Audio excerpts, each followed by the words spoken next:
Hey, it's Kevin. This is part 2 of the Secret Sauce episode that launched a couple of weeks ago. If you haven't heard it, feel free to pop back and check it out. If you've already run through that, thanks for coming back, and let's keep on here with part 2.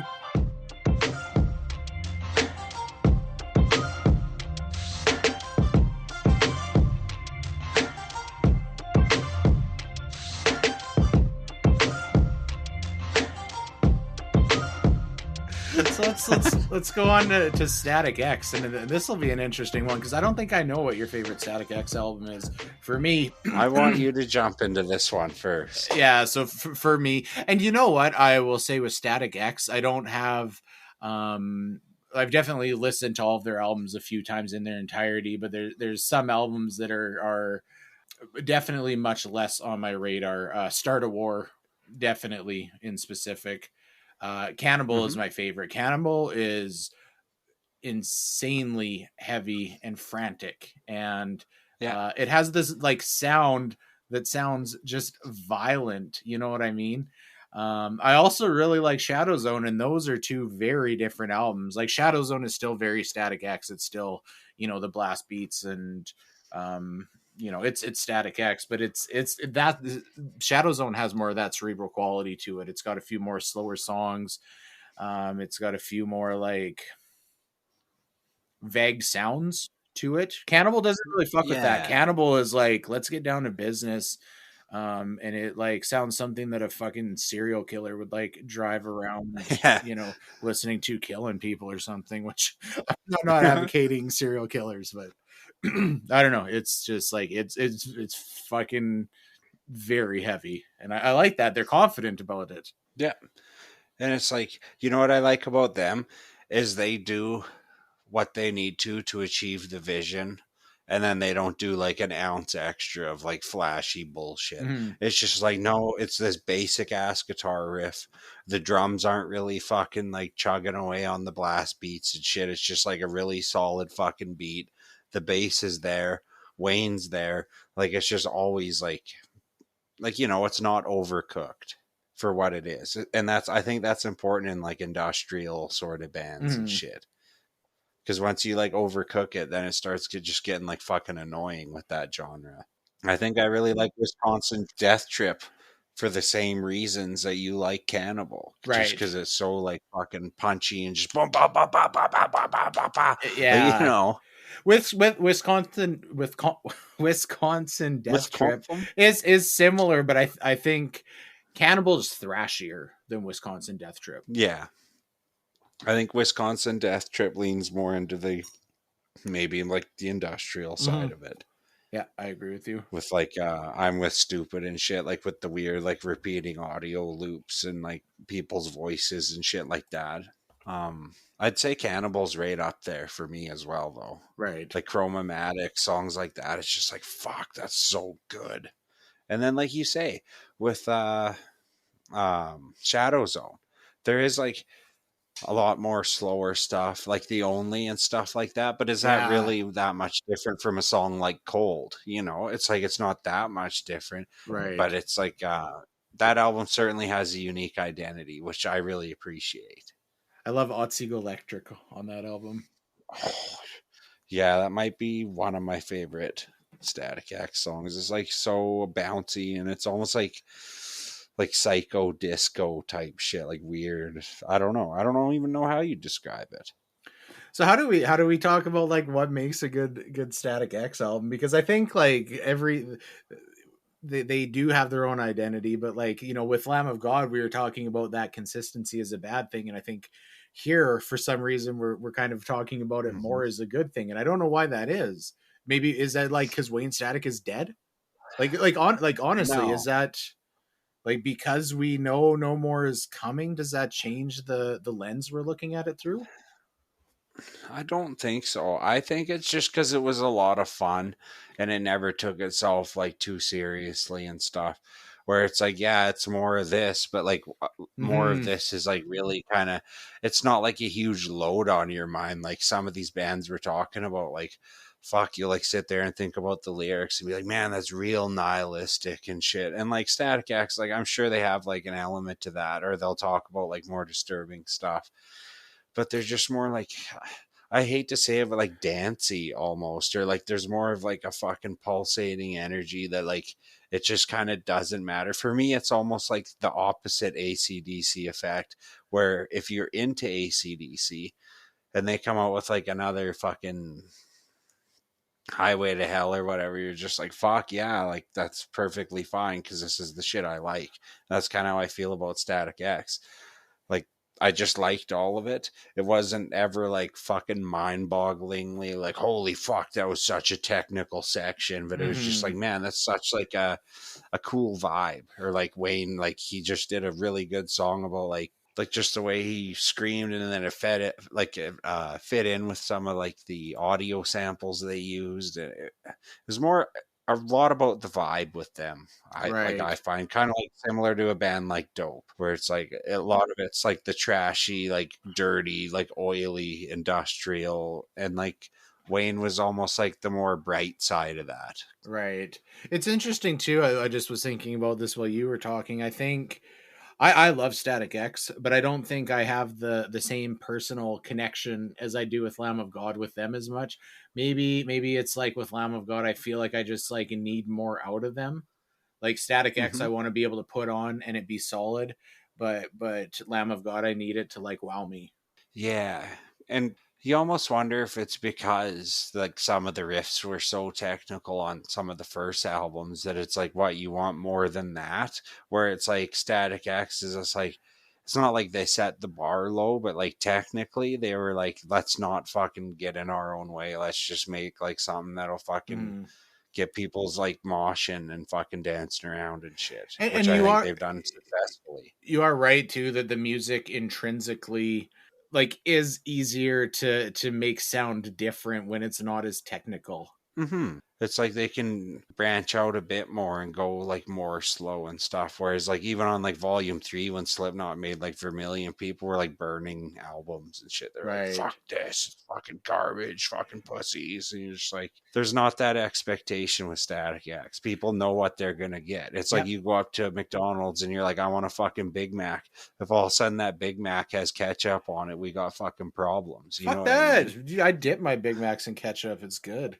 I do that too, but like I don't want it on there. Oh, okay. I like to dip. Was Cult of Static the last album that came out before Wayne Static died? I feel like it was. Is that the one with like Z98 and like Yeah, or whatever? Terrified. Yeah, I think it was. Yeah. Yeah, that was a great album. Stingray was a great album. It's a real unfortunate thing that happened to those two. Yeah. All right, why don't you kick us off with Rob Zombie? Oh, come on. I'm just going to sound like a negative Nancy and then you're just going to attack me. Well, this is where we're gonna start fucking arguing because you called one album in the notes the Venomous Diarrhea Vending It's Machine. fucking awful album. What do you not like It's about that just the album? same fucking dude. It's like fuck, what if Rob Zombie sang for fucking Nickelback or some shit? I'm just kidding. I'm just Jesus, you kidding. I'm fucking just take it kidding. easy here. It is funny because I think I would select Post Educated Horses. I think I would select that one as my favorite. Nuh-uh. Yeah, totally. So you said like what do you not like about that album? There's just like nothing stood Yeah, out to no, you or it's not what? like it's that bad. I'm trying to be like a little bit of hyperbole here. It's just it's just again, it's just more of the same fucking shit. You know what I really don't like about like newer Rob Zombie is like when he just like yells into the microphone and then it's just like I don't know, like the signal breaks apart and it's like the mic's clipping and it's just like it's just like it's not like he does it with his fucking voice. It's like it's just it sounds like they're trying to it's like fucking buying ripped jeans at the store. It's so fucking illegitimate, you know? I just don't know what okay, so for first of all, you're saying that album is more of the same. And I don't see that. No, Rock and Roll in a Black Hole is probably my favorite song on that album. And it's that song's like very unique, I think, for him. It's got a real like funky groove to it. And the cover of We're an American Band is really good as well. that But is a I think good the whole cover, album but I is mean, it's a solid. cover, you know. Well, you're a I cover. mean, it's not. I mean, John 5 plays guitars on it. How bad is it really? It's not that fucking bad of an album. I'm not saying it is a bad album. It just seems like he's kind of plateaued. Like, you know, he's just sitting up on a plateau, and it's not like, I think that you think that the plateau he's on is like a Static X plateau of fun, where for me it's just like it's boring. It just gets old. It's fucking All right, well, going back in time, then what old Rob Zombie is your favorite? I really like a song like specifically like Demon Speeding, or like the first Hellbilly Deluxe album. Of course, it's like classic 90s like metal fucking album. It's just really good. It's just kind of back to the Yeah, you know, classics. it's just like Is Rob Zombie an artist that you would be more likely to listen to, like the yeah, greatest hits album? definitely. But like the Yeah, newer stuff, like Hellbilly Deluxe 2, I think is a great album. Like I really like that album. right. Educated I like Horses. Hellbilly Deluxe I too. think we're on the same page with Educated Horses is the high water mark, right?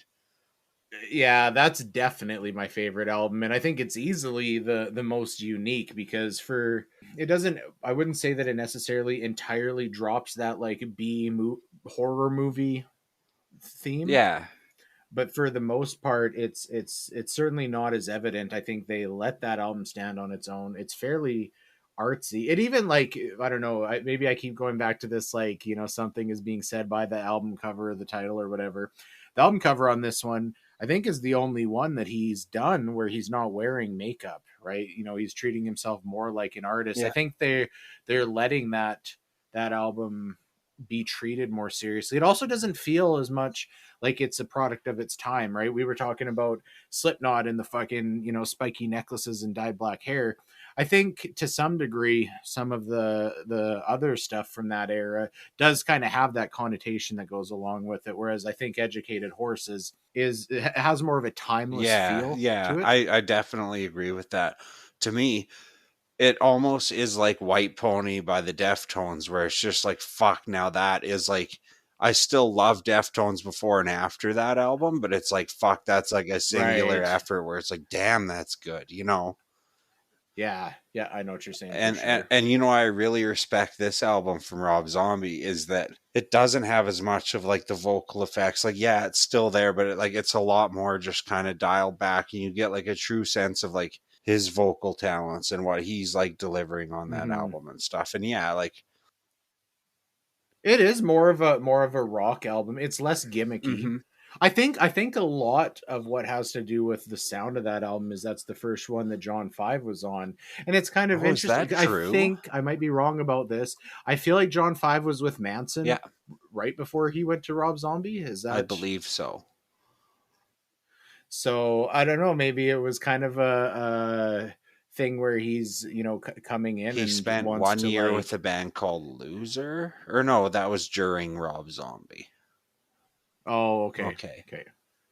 Yeah, I feel like he was with Manson before he hooked up with Rob Yeah. Zombie, but I'm sure this was the first Before album that that, he dude, was on with Rob he was Zombie. with Manson and David Lee Roth in the same time period, 1998 to Oh, 2003 for David Lee Roth, 1998 to 2004 for Marilyn Manson. So, wow, John interesting. 5 was Antichrist Superstar then, right? For Manson. When did Antichrist Superstar I come want to out? say it Sorry, was what era did you say he was with Manson? 2000 to 2004, from 98 to 2004. Yeah, I would think so. Because I that's, think because Mechanical Animals came out before I Antichrist believe Superstar, so. right? Oh shit, dude. Antichrist Superstar was like 1996. I thought that was like a early thousands fucking Wow. album. Yeah, I would have had it pegged.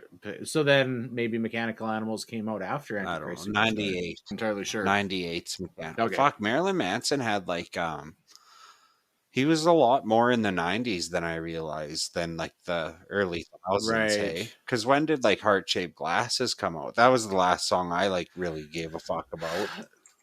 That album, I feel like that's when he really started going downhill. I don't mind that I like song. that song. That would have been like 2007, Oh yeah, 2008, I would say. 2007. Yeah, kind of right when we were wrapping up high school Fuck, was what a weird career when that that album came guy's out. had. Hey? Mm-hmm. So with Rob Zombie, we keep going back to this idea of what's like what's classic and what's unique. I think for you outside of Educated Horses, what you like is the Yeah, and classic I Rob do Zombie. respect him for carrying on like the B movie horror show, like weird shit, like throughout, because it has given him like a super unique identity, like kind of similar to Slipknot or like the Murder Dolls, bands like that, Mm-hmm. where like if you hear him, you know who the fuck it is. I do feel to some degree like it's maybe a little bit overused. Earlier this year, I guess, Andre turned me on to this album by this duo called Evil Nine. It's called They Live. Hmm. Excellent. I still listen to that like a few times a month in its entirety. Now that album also kind of has it's like kind of like a zombie themed album, and it kind Right. of has maybe some of that sense of like the horror, like maybe 80s ish sounds in it as well.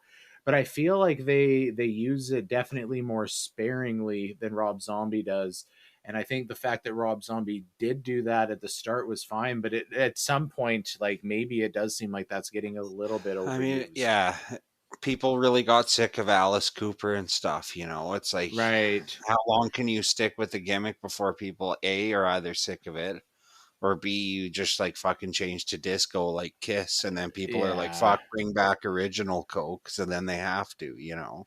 No, I guess to his benefit, it's not just like sonic use of that horror thing. It's also Hmm. like just like a like lyrical theme or whatever. And there's a very large bucket to draw from there, because we're talking about like fucking maybe there's like a car with a werewolf driving, but then on the other side of the Yeah. coin there's like a fucking like UFO with like weird ladies in it, like shit like that. I think there's a fairly, it's not just a Hmm. sound that he's sticking to, so I do think there's a lot to draw from there.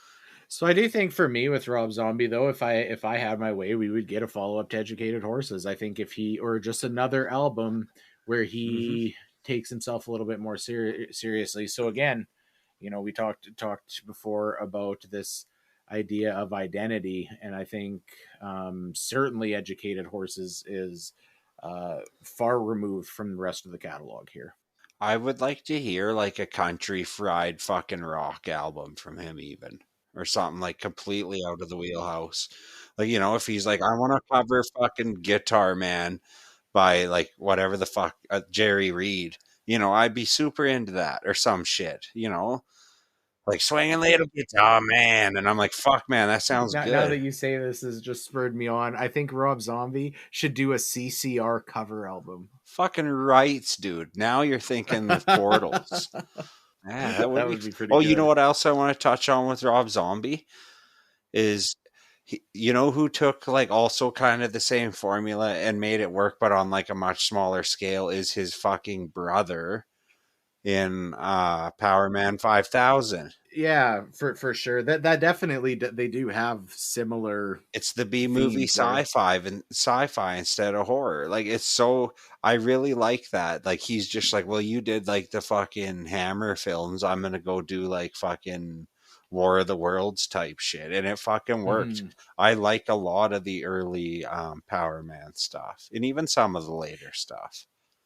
But Power Man 5000 does do a little. I don't think they like stick as strictly to the No, rule of doing that. There's still a lot of just kind of like electronic new metal. Like yeah, that's what it is. It's not necessarily, there's still a lot of like vampires and shit like that, but it doesn't strictly stick to that on an album level basis. and you know there's heavy judgment if you say positive things about Power Man 5000 and shit. It's like, man, I know it's not fucking Cannibal Corpse, but like Jesus Christ, it's fun. Okay, leave me alone. I like it. It's fun. The only thing, I think a lot of their songs are like way too repetitive, like Oh that you yeah, could, it's 30 seconds of songs stretched out to 4 minutes of repetition. the more successful But brother is more successful for a reason. yeah, I think You that's fair know, to say.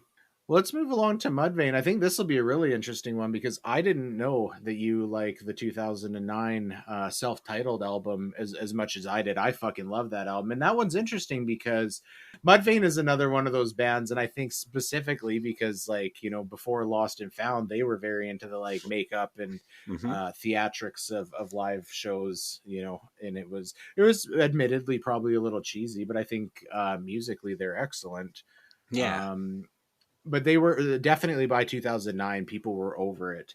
I would say that maybe Lost and Found was the last album that like the greater metal community as a whole really cared about. I don't think the new game got that much traction, and I certainly don't think the self-titled album got that much traction. But I personally, I think there's a parallel universe somewhere where that self-titled album came out and the right people heard it and it fucking blew up because it's excellent and it's very unique and it's very like introspective, and even Mm-hmm. the lyrical themes, it's less heavy, certainly less heavy than Lost and Found, but it's deeper. Yeah, And it I think doesn't I think have they to had be like heavy, you know, like it's yeah, fucking it's cool still that it heavy, wasn't. but Yeah. it's, and you know what, like just heavy as fuck math metal Mudvayne is great. Lost and Found Uh-huh. is excellent. Yeah. um but yeah, that self-titled album, I don't know, I love that album a lot, and I think like nobody cared at the time. That's interesting because I thought that album was like fairly big. I don't think so. I don't know. I don't remember anybody else caring. Almost feel like just like reading online at the time, like it was like it would get like, you know, small reviews from the odd person, but like I don't think anybody knew it even came out barely. Fuck, that's kind of sad because like it's like you say, they're super fucking tight. Like they're super talented. The lyrics like are often dark. Sometimes they're like introspective. It's like it's a roller coaster ride. It's really well done. Hmm. His voice can go from angelic to fucking terrifying to like almost like new metal, like rap. Like he's fucking Hmm. fantastic. Like the emphasis he puts on certain words is like totally unsettling and weird. Like he plays with things so much, and his scream is like so piercing and stuff. And the bass and shit is just fucking like clockwork. Like they do not fuck anything up. Nothing's out of time. Like it's just fucking perfect. Like they should be as big as like fucking Tool in my mind. Maybe it's not so like nerdy and like mathy, but if you're into the heavier side of things, they've really filled that kind of like niche, I think, without getting into like crazy fucking shit that like no one can even follow along with. I think as a whole, though, by the time we're looking at the late 2000s, for the most part, I think new metal just wasn't that cool anymore, and I think the bands that weren't super big, Mm-hmm. you know, a lot of them had to like really change it up or kind of went away. And the bands that were super big, even like when we look at some of the like bigger bands that we've talked about that you would say are new metal, or even not necessarily just new metal, but kind of like new metal adjacent. You know, certainly Slipknot. I think Slipknot was definitely losing relevancy by this point. I don't Right. think like the world cared about Chapter Five as near as much as they did All Hope Is Gone. Mm-hmm. You know, Rob Zombie. Even I don't think Rob Zombie was near as big of a deal by the late 2000s than you know the early to mid 2000s. And Yeah. I think that like we look at all these bands as a whole, this was because you know the world was changing, not because any one of the, maybe some of these bands were doing something they that you know wasn't as relevant or whatever, but as a whole I think the industry was just kind of changing. And I think Mudvayne was maybe kind of a casualty of that to some degree, or the lack of success for the self-titled album anyways. You know what I worry about with them too is a lot of people were like super into like the song like A World So Cold and stuff. And I think that a lot of people were kind of hoping that they would almost go down the dark path of like getting more fucking seethery almost, or like more like hard rockish. And they like Right, kind of right. refused to do that in a certain respect. And I think that kind of killed them too. Now when you talk about like you know, if people wanted them to come be like shift a little bit towards more alt rock, maybe that's true. I think the new game was the closest they came to that, Yeah. and the new game is still a good album. I think the new game is kind of like straddles the line between Lost and Found and the self-titled album. Yeah, because Lost and Found it had like even like a little hint of that, like, you know what I'm talking about, the Mm. fucking cancer of hard music. I don't think so. It I think just had like a Lost little and Found fucking is just kiss of it like, though. Like it's not even there, but you're just worried that it could go that way. But I think like the new game, like if you're like a hardcore Mudvayne fan, you pop that in. I think it's like you don't hate it, but I think it took you like a couple listens to like get into it. You know what I mean? And I think that like a lesser band would have been swayed to like come out with more radio friendly, like I would almost say like Hell Yeah did. You know what I mean? Like Mudvayne almost could have done that themselves, but then like kind of it would have like destroyed the band like for the fans. I don't know if that makes any sense or no, I don't know. I don't think of Hell Yeah as like catering to what's popular necessarily. I think when I think of Hell Yeah, especially the first two albums, I think much more of like they like wanted to like embrace country roots, you know. yeah. So they like, I think just like kind of adding that southern twang to it like brought it down a level in itself. But maybe I think we'll save that because I do want to touch on a specific Hell Yeah album in a little bit. Fuck, that alcohol and ass just seems like so like manufactured country. Like it was almost spooky how much of like a Nashville shit country song it sounded like. I don't think so. I don't know. I And like I that know they get song. heavy and stuff, but it's just like fuck, man. Like that's so close to butt rock. Like it's just teetering on the I think precipice. you're a lot more like critical of like mainstream rock than I Oh am. fuck.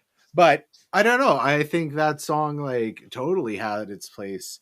No, and I don't think they shouldn't have put it out. I don't dislike it at all. Like how many times have we like shared a sip of Jaeger together while that's been on the radio? You know what I mean? Like it's totally I just fine. don't think of it as pandering at all. Yeah, I think they might have had like if it wasn't a conscious thought, I think the seed was in their brain where it's like, yeah, maybe let's make one, two radio bangers with this band, sort of thing. I don't know. Well, we got the next one. I think is going to be a biggie because I think I don't know. When I think about like we have these conversations personally a lot of time, and I think we've like really dissected In Flames in the past Yeah, and kind of, you know, like on an album level and kind of, you know, the choices that they'd made at certain points. And like let's start out on this one. What's your favorite In Flames album? Clay, man. Is it Yeah, like by a country mile. really? Yeah, Clayman is excellent. For me, it's a sense of purpose for sure. I respect that choice. You know, there's nothing wrong with that album. It's a fucking banger too. I'd say it's the last one that I really gave a fuck about as well. Yeah, yeah, me too. Sounds of a Playground Fading was fine. Hmm. It was like definitely. We would talk about like, you know, for separating albums into like specific eras. Clayman, to a sense of purpose was a defined era Yeah, for that band. yeah, absolutely. And you know, it's like, and I could defend anyone's argument for liking any of those albums spanning that era like the most. But if someone says Siren Charms is my Yeah, favorite album, I'm gonna look at them like they're fucking like got hit in the head with a coconut or something. yeah, that's definitely there was a And low like point with Sounds of a Siren Charms Playground for Fading, sure. it like you said, it's a fine album. There is some sick riffs, sick like melodies on guitar and stuff. It's just some of the choices you could tell. It's just like Moving towards that they're Charm sound for yeah, it's sure. just like they're maturing. What they would say is we're really maturing as a band. Is it mellowing out? And it's not like I hate them for it, you know. Maybe they just wanted to chill a bit, and like they have musical ideas they wanted to get out there, and there's nothing fucking wrong with that. Now It it's just interesting though because Come Clarity almost seemed like they were doing it. I hmm love Come Clarity. hmm I actually think I would probably take Come Clarity over Clayman as well. Um, I could see that as well, you know. but I also think if we ever said that they like maybe were swayed to like pander to like, you know, the emo phase that was going on around that time, Come Clarity was the album that did it. But there was still a Come Clarity did have a I lot wouldn't even say more like emo as much as like hard, like metalcore, like Kill Switchy, like Shadows Fall type shit there almost. was a lot of like really like I don't know like sing-songy clean guitar type stuff on that album. I just think it was much better done than Siren Charms. Yeah. Oh, definitely. Because there were still crushing riffs and screams like from hell and stuff on But there it didn't too. even need that. Like the stuff that was mellower on Come Clarity was great. The Oh stuff that was yeah. mellower, starting with Sounds of a Playground Fading, wasn't near as great. Yeah, I know what you're saying. Yeah, no, true. And I don't know if that's like an effect of how novel it was for In Flames to really step into that, or if it was just like absolutely bottom of the line. It's just better. I'm leaning more towards the latter. I think it was just a better Right. fucking album. It's weird to look at their trajectory as well. Like not in terms of what was good and what was bad, but I guess what they were going for, because Clayman is heavy as fuck, Oh, right? And then Come Clarity comes, and it was definitely less heavy than Clayman. It was more experimental. hmm. And then moving towards a sense of purpose, we talk about Cerebral. A sense of purpose has that in fucking bucket loads. And so, in my opinion, does Soundtrack to Your Escape and Reroute to Remain. Honestly, like it seems like Come Clarity and A Sense of Purpose. People want to group them together, but I almost group Soundtrack to Your Escape and A Sense of Purpose together more. And then Come Clarity and Reroute to Remain together. Now, for me, when I think about pre Clayman stuff, I almost like, and there's some fucking bangers of that era. Like some of their best songs, "The Quiet Place" and "Cloud Connected" are probably like some of the best stuff. But I also feel like there was more filler there in that era, maybe less direction. And I when I think of the pre Clayman era, I think more in terms of singles than I do albums. That's a good point, actually, because I think about it that way as well. Like Reroute to Remain, I really do think about like Cloud Connected, Soundtrack to Your Escape, like what's like the best song, The Quiet Place, like that really makes that album for me. Right. But then like you have Clayman, and it's all three of In Flames' best songs, fucking boom, boom, boom, start of the album. It's just a fucking tour de force. What are now remind me, what are the first three songs on Clayman? Let So you me get Bullet Ride, then Pinball Map, and then Only for the Week. I think you're giving Bullet Ride too much credit. Oh no, Just no to say, way. like, so you're saying these are the three best singles over The Quiet Place, Cloud Connected. Uh, mm, Yeah, I think so, dude. nah, you're pushing it. No, even like what's the sense of purpose? Like The Mirror's Truth. Like I fucking love that song, but like I think they do beat it out. Maybe Interesting. I am missing like one song that would knock one of them off the top. And if I had to knock one off, it probably would be Bullet Ride. So your favorite single is Pinball Map, is that right? No, it's Only for the Week.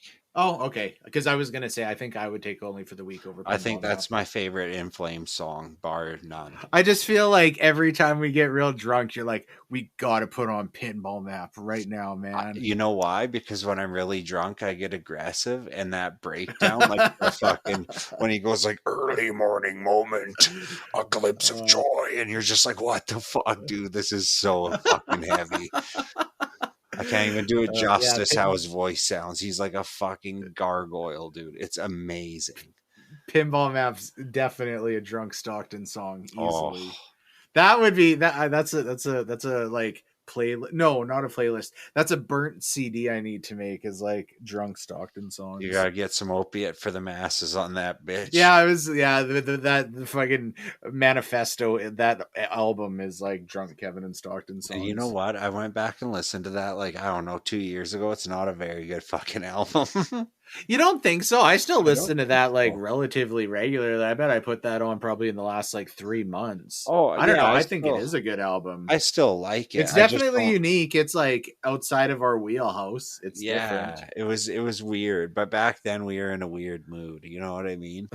You're listening to like fucking Black Light Burns and shit. Things got weird there for a while. Like 2009 got fucking fucked up. I don't know. I like Manifesto a lot. That's a great album. I don't think Opiate for the Masses are still together. No, I think they broke up like right after they're like maybe the next album after that or something. Right.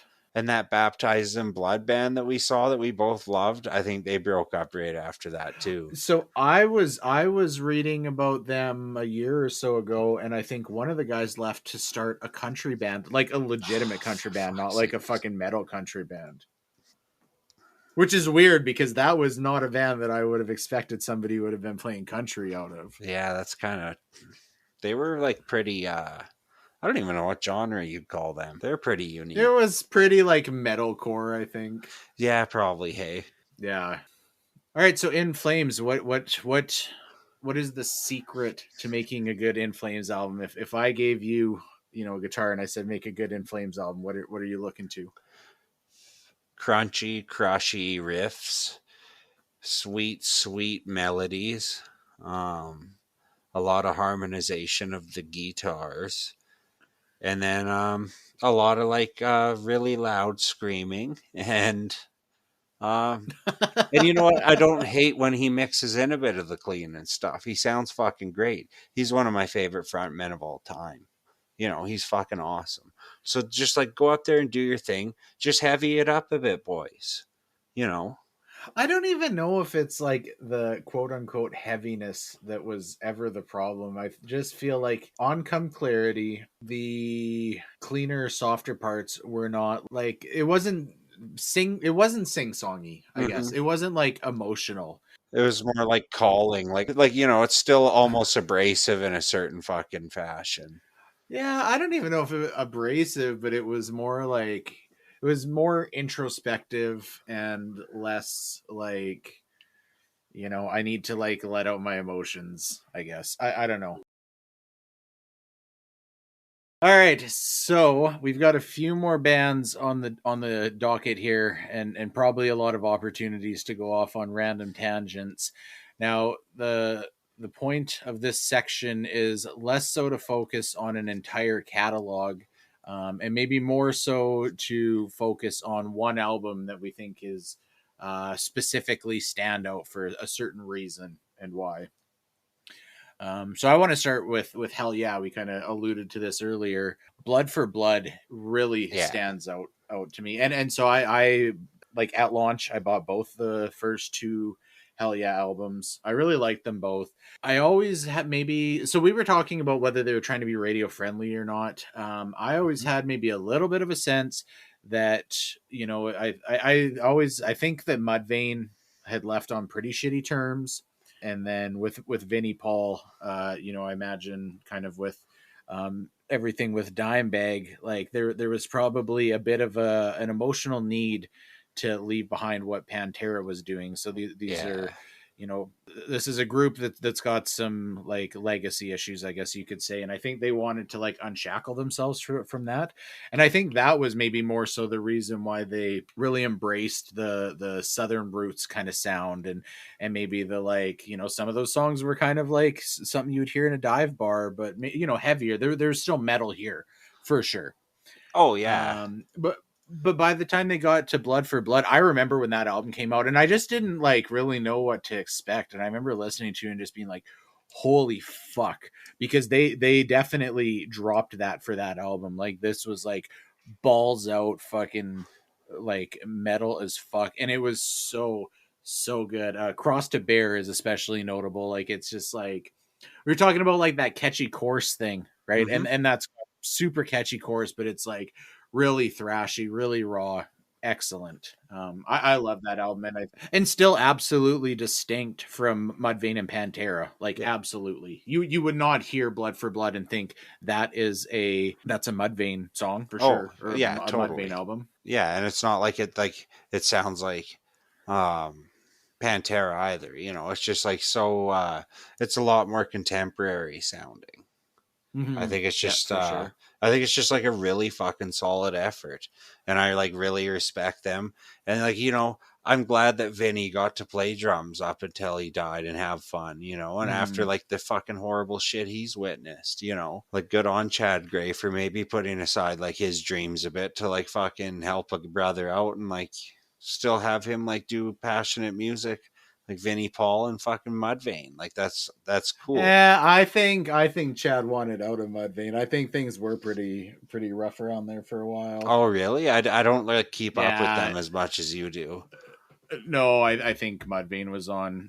There's been like talk in the last year or so about because they've been doing tours and stuff like festival shows. I think. I seen him fall off stage while singing "Not Falling" the other day.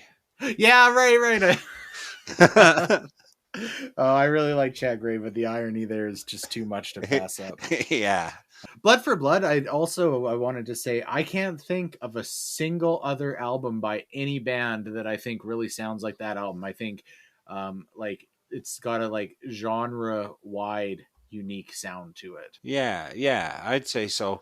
Well, I want to keep talking about Hell Yeah. I don't want to move on to the next one because I fucking hate you. And I Well, told you I told you earlier that when I was reading your notes here, I quietly said cunt because of what you had wrote. So I yeah, don't know. Do you well. want to start? You start this one. I'm No, gonna you pout. start this one since they're the best fucking band ever made. I could swear Well, we're I talking wanted about. I could swear we're talking about fucking Aqua here. How fired up so you're getting. I wanted to talk about Stadium Arcadium by the Red Hot Chili Peppers. I love the Red Hot Chili Peppers, but I definitely would say as a band, I've generally focused on the hits rather than overall albums. And the times that I have put on an album, I do feel like there's definitely some filler there that causes it to feel a little bit disjointed for me. Now, even with Stadia Arcadium, and it's interesting because it's a double album, it still kind of somehow feels a little bit more cohesive. There are still like the songs that definitely would not be singles, would definitely not be getting radio play. Slow Cheetah is a good example off that album. But it works really well in the context of the album, and I think it helps the vibe of that album. Whereas, um, it, to be honest, their any of their earlier albums, I wouldn't say that, and I know that there's people that would adamantly disagree with me. There's a few songs that I would say are not great on Stadium Arcadium. If is kind of draggy, and there's a song called Animal Bar that it just seems like out of place. But I Oh. do feel like that album it really stands out in their catalog to me. All right, do you want to just say your cunty thing now? That shocked me. I had to cough. So I like it did a sharp inhale. Um Gasp. yeah, exactly. I inhaled like fucking lung cancer there. Um Slow Cheetah, like your example, I think that's like part of like what makes them really, really good. Is just like when they slow things down and like the flea can still be flibbity bipping and stuff and it's super smooth and just sexy.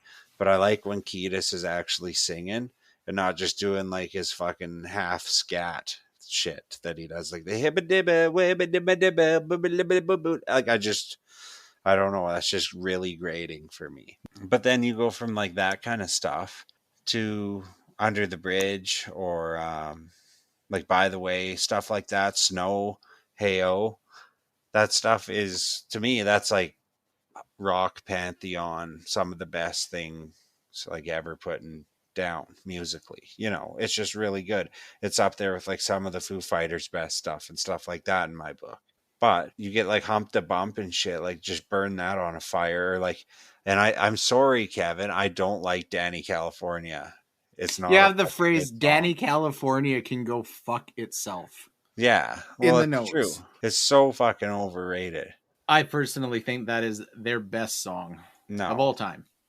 So you think Danny California is better than Under the Bridge? Yeah, absolutely. I love Danny California. I think it's yeah, I think it's their best song for Oh sure. my god.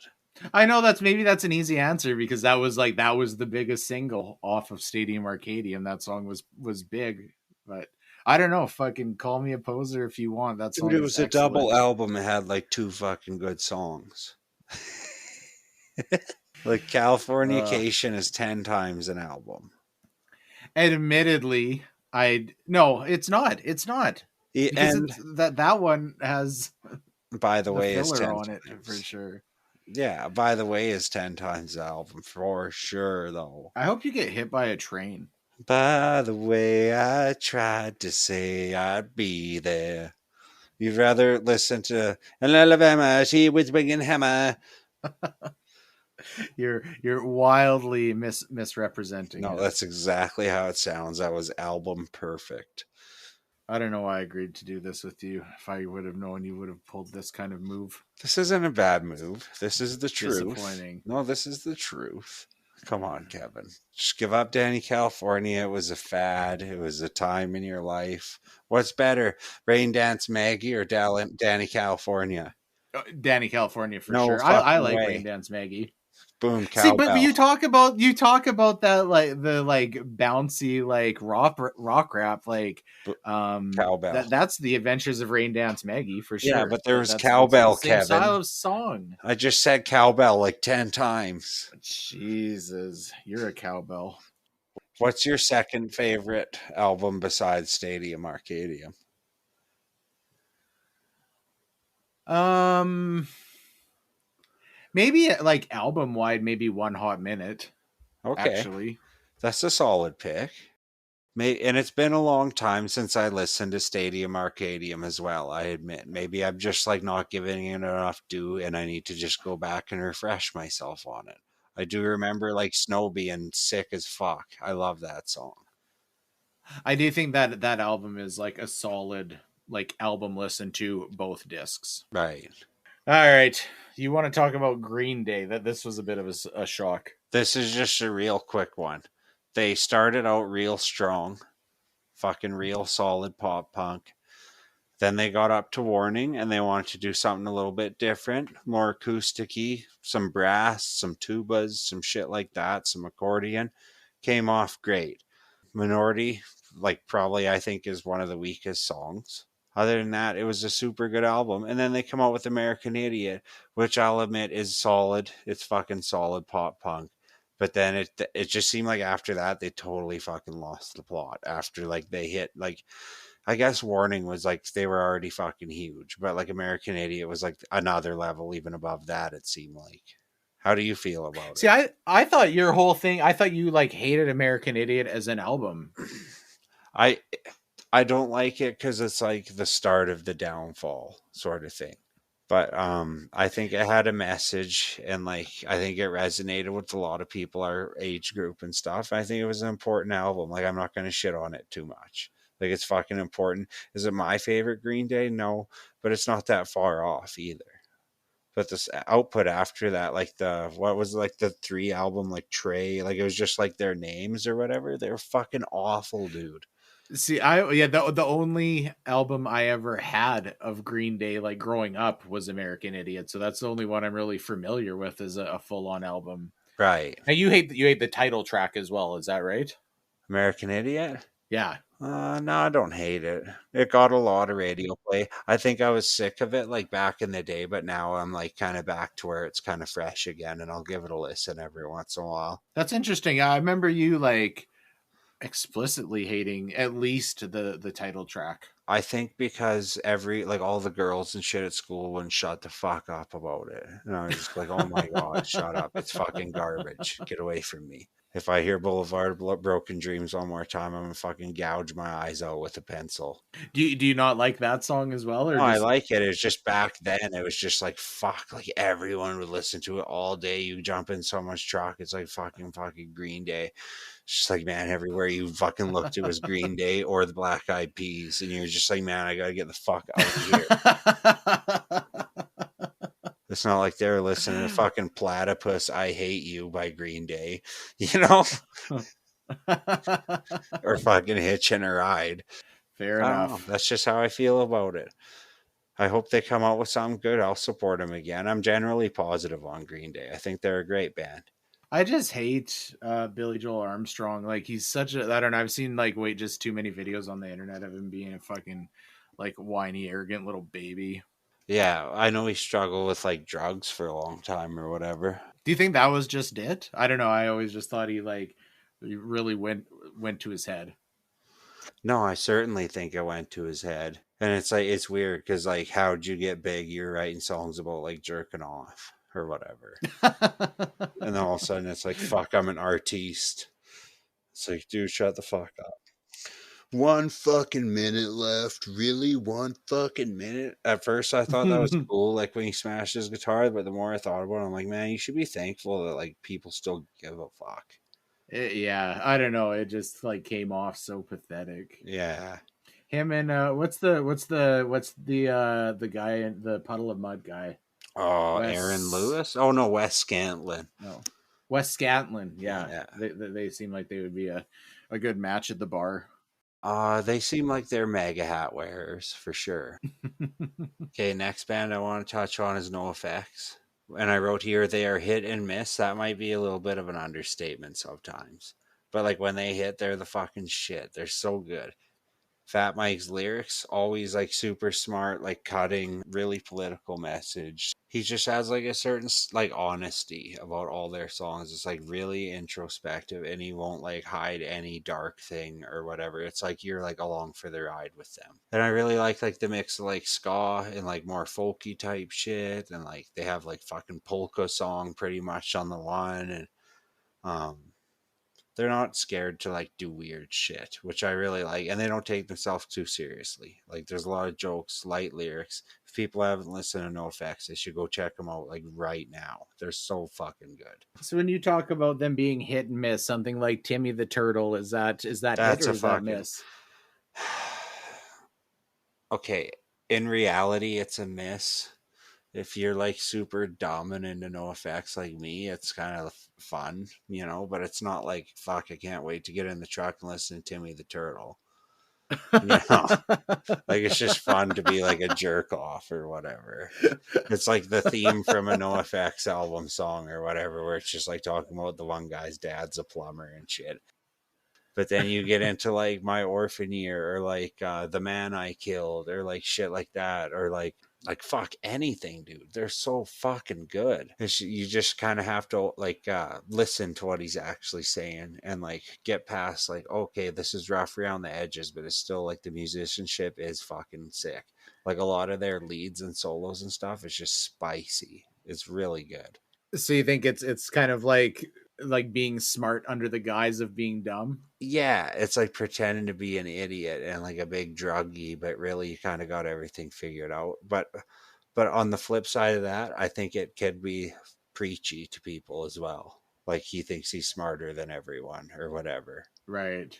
But it's just like it's just his opinion. It's fucking music. That's just what he wanted to get out there. Agree or disagree? How do you feel about them? Yeah, I don't know, I've never like got super into no effects. It's always been on and around mostly when I'm hanging out with you, and I think it's fine. I don't have anything against them. It just I think when we talk about punk, and you've probably always been more into punk than I have, but any punk that I've got into has been a little bit more of a different flavor than what you would listen to. Right. Um, I really like Anti-Flag. I think probably a good like meeting point where you and I, if we're talking about punk, would meet would be like Pennywise. Yeah, or like Dead Kennedy, shit like that. How do you feel about like Offspring and bands like that? They've kind of fallen off the cliff. Yeah, I really like Offspring, probably more so towards the earlier stuff. Hmm. Maybe up to like Splinter. Yeah, I think that's the reasonable. Even like Dance Fucker Dance, like that was catchy. I seen what they were doing there, but like I wasn't happy with the direction. Even though I recognize that's a hell of a like actually like a dance song or whatever the fuck. You know what I mean? Felt a little bit like sellouty to Oh, it me. definitely was. I think 100% it was sellouty. I even thought that about Splinter like a tiny bit, but I think it's still like a superb album. Even Americana, lots of people were like, "Fuck, man, they sold right the fuck out." Or like when But was that just Conspiracy, because that's what got like really big? I think so, because everyone was like super nostalgic about Smash and shit. And then those people didn't even fucking know about Ignition, which is the true best Offspring album. And I'll argue that till I die. It's so fucking good. And then Ixnay, which is the second best. You know, and people are like, So they're like, oh, with that's like a pop band. And it's like, if you listen to early Offspring, it wasn't that poppy. It was pretty fucking good. with Splinter, like, what do you feel is like sellouty about that? I don't know. I find that interesting because to me that seems like a fairly legit album. For me, the only thing that I would say that like leans in that direction is Hit That. They just tried to make a hit, and they can like deny it and say no, it was just this cool idea. No, that is like they tried to like a concerted effort to like get a fucking radio hit. Hmm. I love that song. I don't think it's a bad song. I think it's like I don't always think it's bad for someone to sell out or try and like get one onto like the top 50 radio hits or whatever they want to do. But I think after that, then they started kind of chasing that more, like with Rise and Fall, Rage and Right. Grace. Like Splinter was like you listen to the Noose and stuff off that album, it's fucking sick. Or like Long Way Right. Home, like the drum fills on Long Way Home that Josh Freese did, it's like fucking deadly, dude. I don't know. Splinter, I think it was like I agree, it was like the last great album of theirs. I think it's like a real high point. I think that Ixnay, Smash, Ignition, and Conspiracy of One, and then like to a lesser extent like Americana and stuff like that. Oh, and the fucking first self-titled album was really good, but it's like super rough to listen to now, kinda. Yeah, I'm sure I've never even listened to that It's before. fucking good. You should give it a spin just out of curiosity one day. I do. It's very much like, I don't know if it's a Friday evening and it's sunny and warm out. Offspring just seems like the perfect band to throw on. Yeah, they're summer band for sure. Yeah. It's like the way I listen to Typo Negative in the fall. Right. All right, we got one more band on the list here. I'm ready and eager. Save the best for last, as they say. Hey, I don't know. I don't know. I don't. I always just like thought this was a good retort if you fucking like start picking on me for liking something. I have nothing against Coldplay. Everyone at school used to make fun of me, though. I mean, like in like grade five, like that's if you're like into Coldplay in grade five, that's what's gonna happen. Fuck that, dude. It's the shit. You listen to the scientists, and it's just like, oh, it's ball achingly beautiful. Chris Martin's voice is so nice, especially with like a piano or something, or like Yellow with the acoustic. And they really hammer in like the hooks and the repetitive, like catchy shit. And then it's just like him being angelic on top. I don't know. It just seems like I don't know. It almost seems like they're classy or something. I don't know. I know that's weird, but it's like I'm sophisticated for listening to them. It's not that's what I'm going for or whatever, but it's just like man, like all this piano shit, like it's like a palate cleanser because like as the bands we've just gone through, like it's stepping way outside that wheelhouse, and it's just like a good mental reset to like throw some shit like this on in the background, you know. It just seems so like conflicting to what you would normally listen to. Like I can't think of another band that you really like that, you know, it's not like you like, you know, you're like once in a while I'll catch you listening to Moby or something. You Fuck, know what I come mean? over to my house. I'll be listening to literally, dude, Dave Brubeck and shit. You need to I like mix wouldn't stuff up. even. Oh, you don't know who Dave Brubeck is? I don't think so. After this, look up Take Five. It's a jazz song, but it's fucking it's beautiful. Well, I just want to listen to Splinter after this, if I'm being honest. Fuck yeah, it's a great album. Go listen to Coldplay. Yeah, I don't know. I guess like what's I know it, musically, what do you think with Coldplay really like stands out to you in comparison to something similar? Um, it seems real like I don't want to say tight, but just like well thought out and just a lot of it's like very not reassuring, but it's just kind of like there's an aura to it that's almost relaxing and stuff. Like even though Yellow is kind of like a depressing song and stuff, if it's on in the background, it's kind of chill. Like I just kind of like the vibe more than anything. Just generally feels kind of positive. Yeah, it's just like, hey, I've had a bad day or whatever. I don't really feel like listening to Job for a Cowboy. I'll throw on some Coldplay. You know, I support your Coldplay addiction. Well, I'm glad. Sorry I called you an aqua listening fuck in the show notes. I thought you were going to be all over this one. Well, no, to be fair, I mean, Aquarium was the first CD that I ever had, and it's still like it's pretty fucking Is that catchy. the first CD you've Oh, ever had? yeah, Oh, yep. that's kind of The cool. first the first cassette I had was Tub Thumper Chumbawamba. I thought you were going to say Canada is for kids. No, I never had the Canada's for Kids cassette. That was the first CD I ever got. It's Canada is for kids. Oh, you had that on CD. See, we didn't even have a CD player in the house at that My mom, time. I was like, Mom, what should I get, the tape or the CD? And she's like, probably the tape. It'll last longer. And I'm like, do we have a CD player? And she's like, well, we got this tape player and it came with the CD thing. And I'm like, I want to try this CD. Like no one had ever had a CD at our house till I bought Canada is for kids. Put it in like, what is that company, JVC or whatever? I put it in like our big ass fucking tape player in the living room with like the tower speakers. I was dreaming about the Arctic wind. I'm pretty confident there's not a single person that's listening to this that's going to know what Canada's for Kids I've is. got Canada in my pocket. A little bit of history. I've got Canada in my pocket. That guy was I love definitely a Jared Fogle, wasn't he? And we were just got lucky that day. it. Do you still have that CD? Next time we are hanging out playing poker, we need to throw Canada's for Kids on. No, I don't have it, but I found the Uh, songs on streaming. So we oh had hell this. yeah! We had this Newfoundlander pipeline spread at the one company I worked at. So anytime he walked past my work truck, I put on Eyes of the Bay, Eyes of Bayou, like builds a boat, Eyes of Bayou Sail, sir. I'd crank that shit till my speakers were like fucking popping and shit. And he'd walk by and he'd just be like, fuck you, you can't, I'll knock you out one of these times. He's just like, big. I'd be like, Eyes of Bayou builds the ship, not you. Bye. You'd be like, man, this is fucking racism, you know.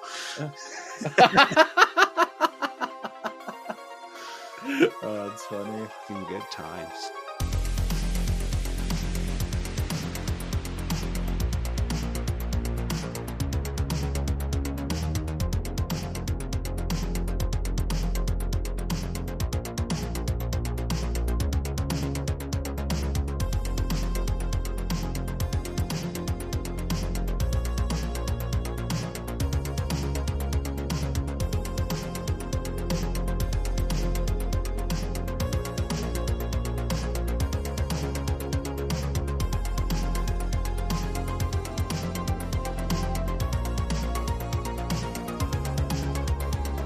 All right, should we buckle down? Did we learn anything here? Do we know what makes a good album and what makes a bad album?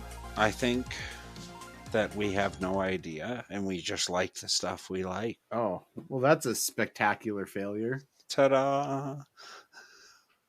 What do you think? I do.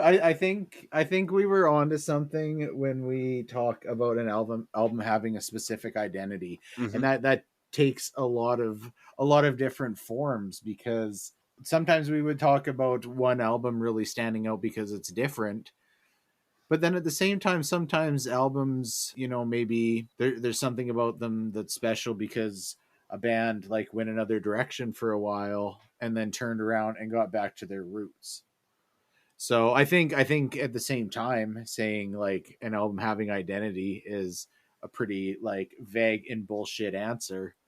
But to be fair, if anybody was coming in here expecting that we were going to like, you know, give birth to the golden goose that has a secret mathematical formula that says what makes a good album. I think a lot of this like just points to, if a band comes out with something too similar from the album before, people are going to be pissed off. If a band comes out with something too different, people are going to be pissed off. So they just got to find like the fucking sweet spot, which like think about like when we've tried to write like songs in the past, just like to dick around and stuff. Like imagine having to like calibrate that to like what like a group of people expects from you. Like it's just such an impossible task. Like if this has done anything, it's like made me respect some of these bands so much for just keeping on.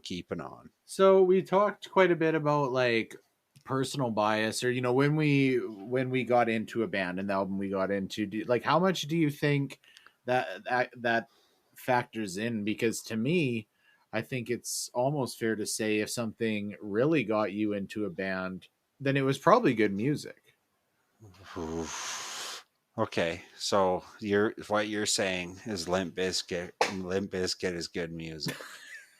Please defend this position. That's not what I was saying at all. I really got into Nookie and stuff. I That means it's good music.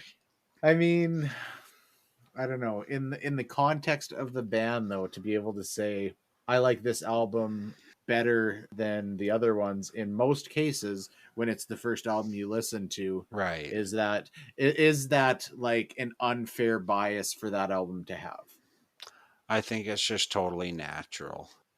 I think some of the best albums are the ones that weren't the ones that made you really fall in love with the band, and that you could actually say like superseded that one.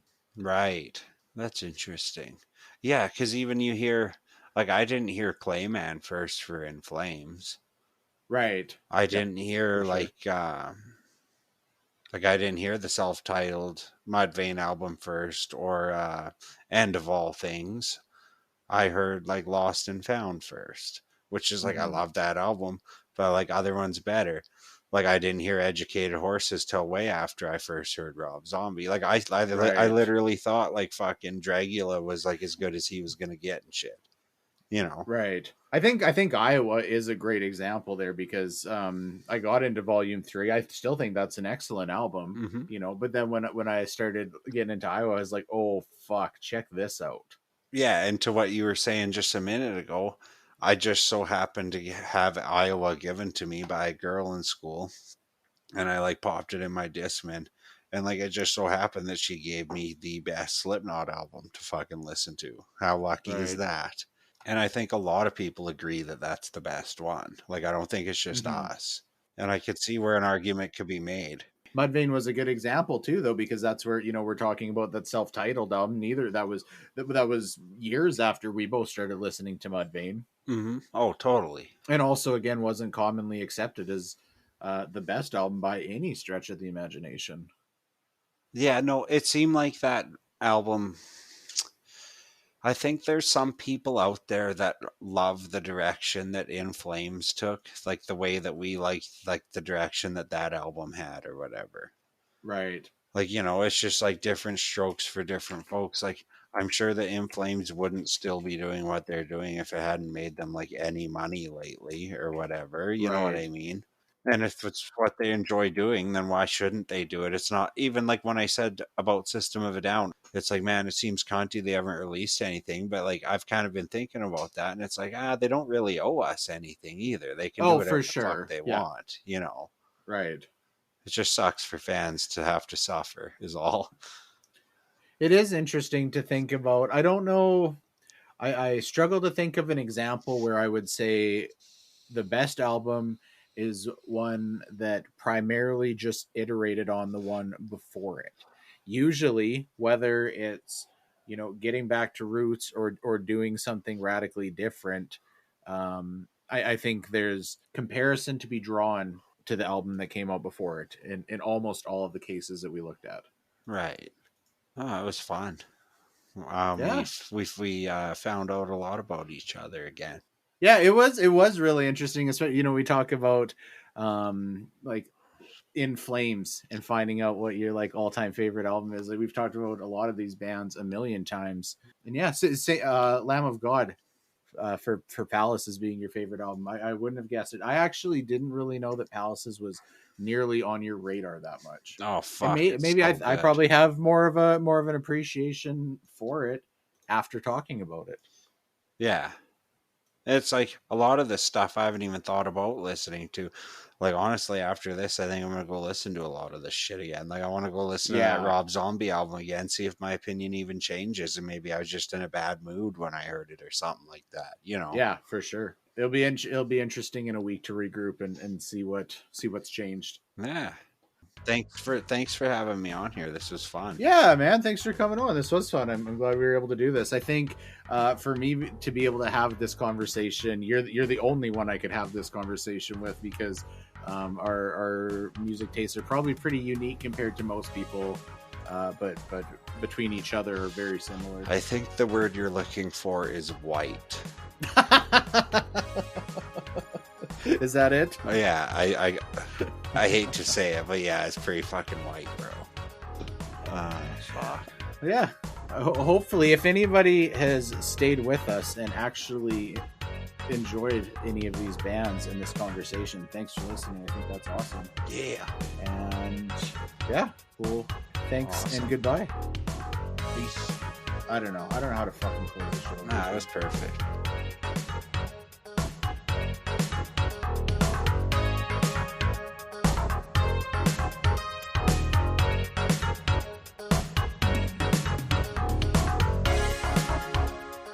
I've got Canada in my pocket. A little bit of history. I've got Canada in my pocket.